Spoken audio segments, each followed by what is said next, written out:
Shalom, shalom. Shalom.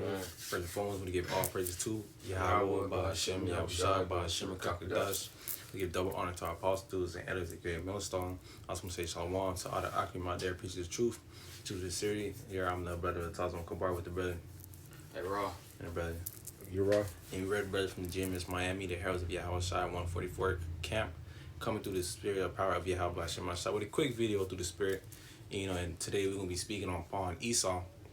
If people don't know, or brothers don't know, Esau is, the so-called white man. Our so-called, we would say, like, our evil twin. I ran through the spirit. We're going to speak about him. You got it. Our evil brother. Because the scriptures, you got to know who your enemy is. You got to know who your enemy is. And our enemy, starting with Esau, as you read the scriptures, it's talk about the wicked. Talk about Esau, you got to know who they are, okay? How they look like, to start. So you got it. All right, this is Genesis chapter 25, verse 23. It says, "And the Lord Yahweh Bashem said unto her, two nations are in thy womb, and two manner of people shall be separated from thy bowels, and the one people shall be stronger than the other people, and the elder shall serve the younger." Now, what is that talking about? It says we're going to be stronger than Esau, and it said the elder shall serve the younger. Meaning, okay, not right now, but in the kingdom, it's going to be, Esau is basically going to be under us. He's going to be in captivity. Not like how it is right now, where Esau is ruling. Nah, okay, we're going to be in power, and he's going to serve us. Continue. Con. And it says, "And when her days to be delivered were fulfilled, behold, there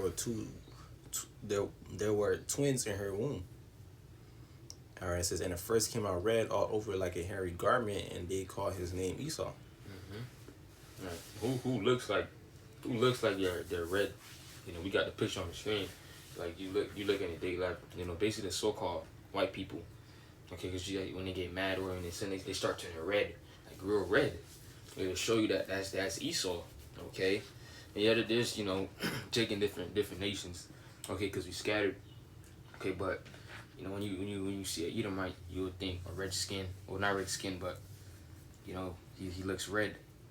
Okay. Why is that? Because his blood, shoots forth past his skin. You can see the blood. That's the blood for push. Basically, you can see it through the skin. That's what I'm basically saying. That's why he's so red. That's why when he goes out in the light or in the sun, his skin tends to get red and stuff like that. He gets sun cancer and shit.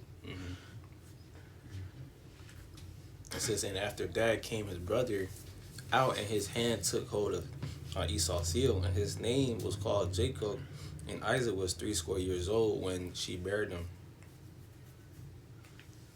And the boys grew, and Esau was a cunning hunter and a man of the field, and Jacob was a plain man dwelling in tents." He's describing the characteristics of each brother. Okay, and I wanted to bring something out. Because it said he grabbed his heel. Jacob basically grabbed his heel. This second Ezra 6 and started 7. It says, "Then answered I and said, What shall be the parting asunder of the times? Or when shall be the ending of the first, and the beginning of it that followeth? And he said unto me, From Abraham unto Isaac, when Jacob and Esau were born of him, Jacob's hand held first the heel of Esau. For Esau is the end of the world, and Jacob is the beginning of it that followeth." And what that represented, Jacob, grabbing the heel of Esau, meaning basically we're gonna come into power. Okay, we're gonna come into power. We're gonna have the kingdom. Okay, because just as I just read, Esau is the end of the world, and the world went into age. Okay, so Esau, he got his rulership now, but his kingdom is something to get joked for. You was doing that? That's it. You get joked for 14:4, because Esau's kingdom it has a basically time. A time limit. He on time right now. Okay, and we're closely approaching the end of it. Okay. This is Job chapter 14, verse 4. It says, "Who can bring a clean thing out of an unclean? Not one." It says, "Seeing his days are determined, the number of his months are with thee, though it has appointed his bounds that he cannot pass." And that's talking about Esau, rulership, man. He has a time frame where he's going to rule. You know that his time frame is a set time frame. You know, and in that important time, he's gonna be kicked out. You know, out of rulership to be exact. All right, Yahweh Shai is gonna end up ruling, man. You know that I believe you just read it. Second Ezra 6, you read 6 and 9. Yeah, then Jacob's the one, about to rule after, man. Mm-hmm. That's right. Because Esau, him and his pride, he think he's gonna take down the Most High. He's gonna, beat Yahweh Shai. Okay, he thinks he's gonna continue ruling. Okay, and be over God. Okay, and have control of everybody. Okay, and he's gonna keep on ruling and ruling forever. Okay, but that's not the prophecy, man. Okay, what you got? Oh, this is Psalms 49 verse 11. Their inward thought is that their house shall continue forever. And that's talking about Esau, man, believing that he gonna rule forever, and that their dwelling places to all generations. They call their lands after their own names, right? That's Esau, man. Esau naming a land after his own name. I think America. It came from I forgot the guy's name. America Vespucci. Yeah, that's that, and that's just proving the scripture in itself. Proving who Esau is. Esau got this thought where he think that he gonna rule forever, man.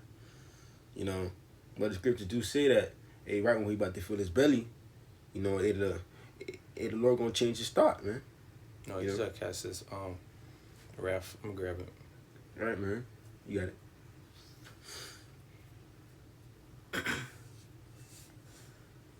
Got it? I'm gonna grab it. It says, surely... Verse. Hello. It's like, you're right. It's like... Yeah, but that's Esau mindset. Okay, I got my Space Force. I just built trillions and trillions of dollars trying to take to beat the Lord. I'm gonna do it. I'm gonna be able to do it because that's what Esau's been doing. He's been, basically using his money, spending his money to try to figure out how to beat, the Most High, Mm-hmm. and the angels and the chariots, which he never will. Okay, he won't even be close. Matter of fact, because it's ultimately the Lord, that gave him his sword. If the Lord gave you your sword, what must you think that you can beat the person that gave you what makes you you? Mm-hmm. Okay, so I got it. who you got? You still have more to say? No. Because Job chapter 20, verse 23, just to back up the point, scripture, Brother Quaid, says, when he is about to fill his belly, the Most High shall cast the fury of his wrath upon him, and shall rain it upon him while he's eating. So while that's going to, while Esau think he about to fulfill his NWO, his New World Order, the Lord shall, smite him down, man. That's the whole idea of what Esau trying to do, fulfill, this New World Order with merging man with machine, the CHIP, that's the whole, conclusion of what Esau's trying to do, trying to, grab the men of the Lord and things of that sort, but, he's not going to be able to do that, man. All right, the Lord will come in a due time where he's going to smite him when he thinks he's going to have it, man. That's right, because Esau trying to be like the Most High. He's trying to have full control. But how the Lord have it, you ain't going to have full control, man. He going to want to put that camaraderie in you, try to, you always want to be like the Most High. But you understand that it's the Most High that put you in this position, Damn. 4:17. I got Job 5:12. It says, he disappointed the devices of the crafty, so that their hands cannot perform their enterprise. The crafty's talking about Esau. Okay, who's disappointing the devices of the crafty? The Lord is just gonna disappoint him. Basically, the Lord's gonna basically go. Esau's plan is not gonna go through.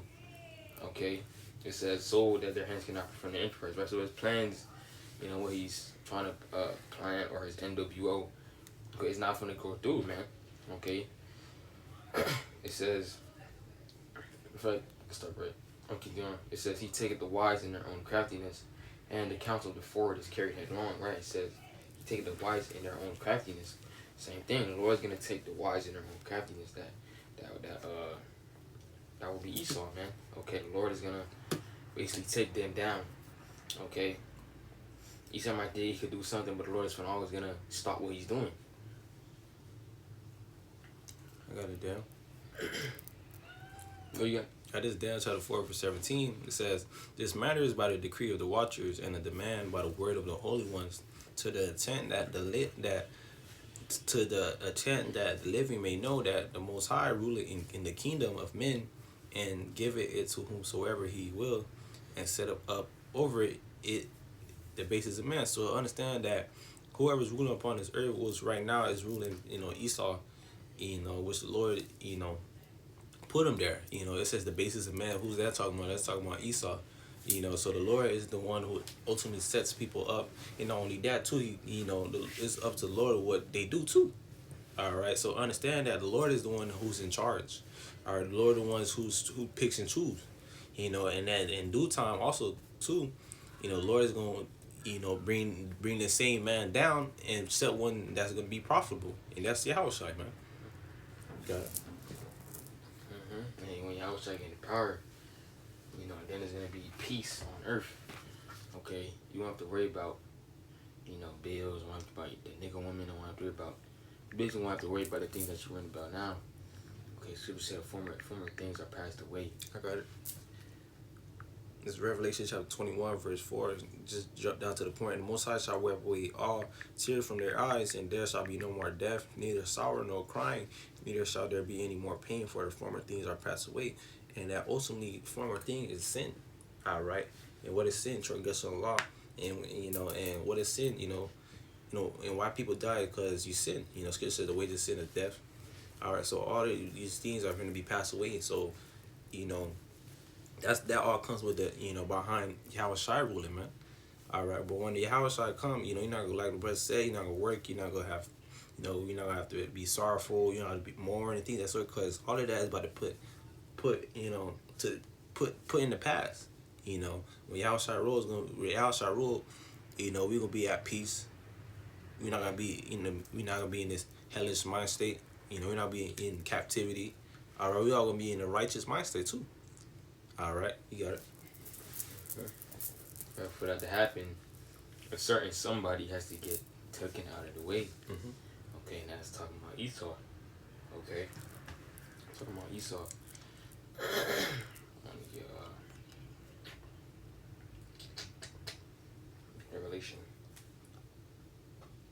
Revelation 11 and 18. It says, "The nations were angry, and thy wrath is come. In the time of the dead, that they should be judged. And thou shouldest give reward unto thy servants, the prophets, and to the saints, and them that fear thy name, small and great." That going into, basically the time of judgment is coming, and us doing the work of the Lord, the prophets, baby, we're going to get rewarded, for what we're doing. It says, "And shouldest destroy them which destroy, and shouldest destroy them which destroy the earth." And who's the main one destroying the earth, man? Okay, Esau, man.